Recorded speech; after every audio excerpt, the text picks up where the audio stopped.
عمرے سے فارغ ہو کر حضور نبی کریم صلی اللہ علیہ وآلہ وسلم مدینہ منورہ پہنچے تو ایک سنگین واقعہ پیش آ گیا۔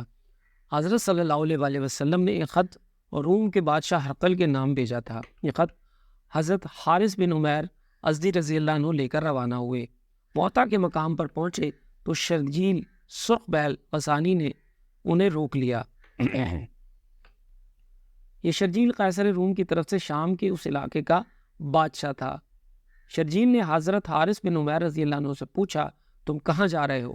کیا تم محمد صلی اللہ علیہ وآلہ وسلم کے قاصدوں میں سے ہو؟ جواب میں انہوں نے کہا، ہاں میں محمد صلی اللہ علیہ وآلہ وسلم کا قاصد ہوں۔ یہ سنتے ہی شرجیل نے انہیں رسیوں سے بندھوا دیا اور پھر انہیں قتل کر دیا۔ حضرت صلی اللہ علیہ وآلہ وسلم کے قاصدوں میں سے یہ پہلے قاصد تھے جنہیں شہید کیا گیا۔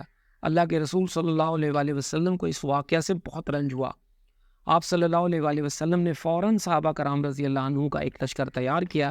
اس کی تعداد 3000 تھی۔ حضور اقدس صلی اللہ علیہ وآلہ وسلم نے ان لوگوں کو شاہ روم سے جنگ کرنے کا حکم فرمایا اور اس لشکر کا سپہ سالار حضرت زید بن حارثہ رضی اللہ عنہ کو مقرر فرمایا۔ جب یہ لشکر کوچ کرنے کے لیے تیار ہو گیا تو حضور اقدس صلی اللہ علیہ وآلہ وسلم نے ارشاد فرمایا، اگر زید بن حارثہ شہید ہو جائیں تو ان کی جگہ جعفر بن ابی طالب لشکر کے امیر ہوں گے۔ اگر جعفر بن ابی طالب بھی شہید ہو جائیں تو عبداللہ بن رواحہ ان کی جگہ لیں گے، اور اگر عبداللہ بن رواحہ بھی شہید ہو جائیں تو مسلمان جس پر راضی ہو اسے اپنا امیر بنا لیں۔ جب آپ صلی اللہ علیہ وآلہ وسلم نے یہ ہدایت فرمائی، اس وقت ایک یہودی شخص بھی وہاں موجود تھا اور یہ سب سن رہا تھا۔ اس نے کہا، اگر یہ واقعی نبی ہے تو میں قسم کھا کر کہتا ہوں کہ جن لوگوں کے نام انہوں نے لیے وہ سب شہید ہو جائیں گے۔ یہ بات حضرت زید بن حارثہ رضی اللہ عنہ نے سن لی تو بولے، میں گواہی دیتا ہوں کہ حضرت صلی اللہ علیہ وآلہ وسلم سچے نبی ہیں۔ آپ صلی اللہ علیہ وآلہ وسلم نے ایک سفید رنگ کا پرچم تیار کیا اور زید بن حارثہ رضی اللہ عنہ کو دے دیا۔ پھر آپ صلی اللہ علیہ وآلہ وسلم نے مجاہدین کو نصیحت فرمائی۔ جہاں حارث بن عمیر کو قتل کیا گیا، جب تم وہاں پہنچو تو پہلے ان لوگوں کو اسلام کی دعوت دینا، وہ دعوت قبول کر لیں تو ٹھیک، ورنہ اللہ تعالیٰ سے ان کے مقابلے میں مدد مانگنا اور ان سے جنگ کرنا۔ لشکر کو روانہ کرتے وقت مسلمانوں سے کہا، اللہ تمہارا ساتھی ہو، تمہاری مدد فرمائے اور تم لوگوں کو خیر اور خوشی کے ساتھ ہمارے درمیان واپس لائے۔ جب یہ لشکر روانہ ہوا تو آپ صلی اللہ علیہ وآلہ وسلم ثنیۃ الوداع کے مقام تک انہیں رخصت کرنے کے لیے ساتھ چلے۔ وہاں پہنچ کر انہیں نصیحت کی، میں تمہیں اللہ سے ڈرتے رہنے کی نصیحت کرتا ہوں، تمہارے ساتھ جو مسلمان ہیں ان سب کے لیے عافیت مانگتا ہوں۔ اللہ کا نام لے کر آگے بڑھو، اللہ کے اور اپنے دشمنوں سے شام کی سرزمین میں جا کر جنگ کرو۔ وہاں تمہیں عبادت گاہوں اور خانقاہوں میں رہنے والے ایسے لوگ ملیں گے جو دنیا سے کٹ گئے ہیں، ان سے نہ الجھنا، کسی عورت پر کسی بچے پر تلوار مت اٹھانا، نہ درختوں کو کاٹنا اور نہ عمارتوں کو مسمار کرنا۔ عام مسلمانوں نے بھی انہیں رخصت ہوتے ہوئے کہا، اللہ تمہاری حفاظت فرمائے اور تمہیں مال غنیمت کے ساتھ واپس لائے۔ ان دعاؤں کے ساتھ لشکر روانہ ہوا اور شام کی سرزمین میں پہنچ کر پڑاؤ ڈالا۔ اس وقت صحابہ کرام رضی اللہ عنہ کو معلوم ہوا کہ روم کا بادشاہ شہنشاہ ہرقل 2 لاکھ فوج کے ساتھ ان کے مقابلے کے لیے تیار ہے۔ اس کے علاوہ عرب کے نصرانی قبائل بھی چاروں طرف سے آ کر ہرقل کی فوج میں شامل ہو گئے ہیں اور ان کی تعداد بھی 1 لاکھ کے قریب ہے۔ اس طرح لشکر کی تعداد 3 لاکھ تک جا پہنچی تھی۔ ان کے پاس بے شمار گھوڑے، ہتھیار اور ساز و سامان بھی تھا۔ اس کے مقابلے میں مسلمانوں کی کل تعداد صرف 3000 تھی اور ان کے پاس ساز و سامان بھی برائے نام تھا۔ یہ تفصیلات معلوم ہونے پر اسلامی لشکر وہیں رک گیا۔ 2 رات تک انہوں نے وہاں قیام کیا اور آپس میں مشورہ کیا، کیونکہ اتنی بڑی تعداد والے دشمن سے صرف 3000 آدمیوں کے مقابلے کرنے کے بارے میں سوچا بھی نہیں جا سکتا تھا۔ قدرتی بات ہے کہ صحابہ کرام رضی اللہ عنہم یہ سن کر پریشان ہوئے تھے۔ کسی نے مشورہ دیا، ہمیں چاہیے یہاں رک کر رسول اللہ صلی اللہ علیہ وآلہ وسلم کو اطلاع دیں تاکہ ہمیں کمک بھیجے یا واپسی کا حکم فرمائے۔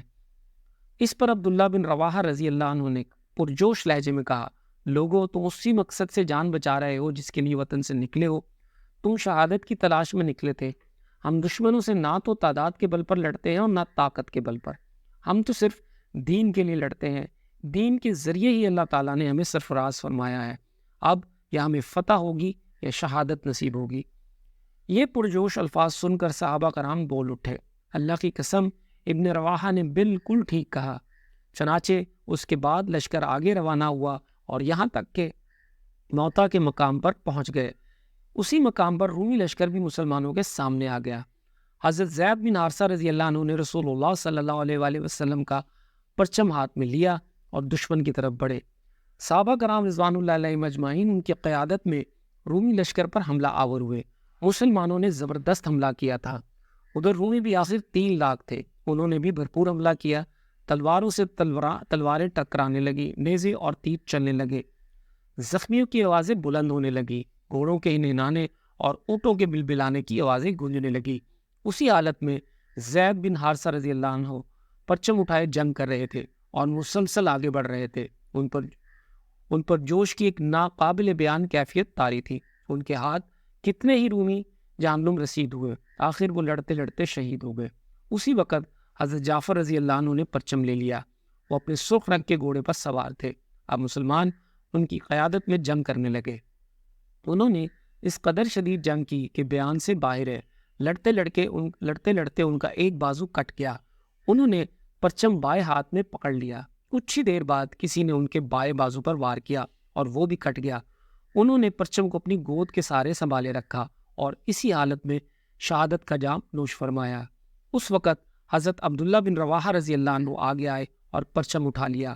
انہوں نے گھوڑے کے بجائے پیدل جنگ کرنا مناسب سمجھا اور دشمنوں سے مقابلہ شروع کیا۔ انہوں نے بھی بہت دلیری سے جنگ کی، یہاں تک کہ شہید ہو گئے۔ اب مسلمان اور عیسائی ایک دوسرے کی صفوں میں گھس چکے تھے اور جنگ گھمسان کی ہو رہی تھی۔ کافروں کی تعداد چونکہ بہت زیادہ تھی اور مسلمان صرف 3000 تھے، لہٰذا ان کی تعداد کو اس تعداد سے کوئی نسبت ہی نہیں تھی۔ اس لیے ان حالات میں بعض مسلمانوں نے پسپائی اختیار کرنے کا ارادہ کیا، لیکن اسی وقت حضرت عقبہ بن عامر رضی اللہ عنہ پکارے، لوگوں، اگر انسان سینے پر زخم کھا کر شہید ہو تو اس سے بہتر ہے کہ پیٹھ پر زخم کھا کر مرے۔ ایسے میں حضرت ثابت بن اقرم رضی اللہ عنہ نے آگے بڑھ کر گرا ہوا پرچم اٹھا لیا اور بلند آواز میں بولے، مسلمانوں، اپنے میں سے کسی کو امیر بنا لو تاکہ پرچم اسے دیا جا سکے۔ بہت سے صحابہ پکار اٹھے، آپ ہی ٹھیک ہے۔ یہ سن کر وہ بولے، لیکن میں خود کو اس قابل نہیں سمجھتا۔ ان حالات میں سب کی نظریں حضرت خالد بن ولید رضی اللہ عنہ پر پڑی۔ سب نے انہیں امیر بنانے پر اتفاق کر لیا۔ یہ بھی کہا جاتا ہے کہ خود حضرت ثابت بن ارقم رضی اللہ عنہ نے ہی پرچم ان کے حوالے کیا تھا اور کہا تھا، جنگ کے اصول اور فن آپ مجھ سے زیادہ جانتے ہیں۔ اس پر حضرت خالد بن ولید رضی اللہ عنہ بولے، نہیں، میرے مقابلے میں آپ اس پرچم کے زیادہ حقدار ہیں، کیونکہ آپ ان لوگوں میں سے ہیں جو غزوہ بدر میں شریک ہو چکے ہیں۔ آخر سب کا اتفاق حضرت خالد بن ولید رضی اللہ عنہ پر ہو گیا۔ اب حضرت خالد بن ولید رضی اللہ عنہ کی قیادت میں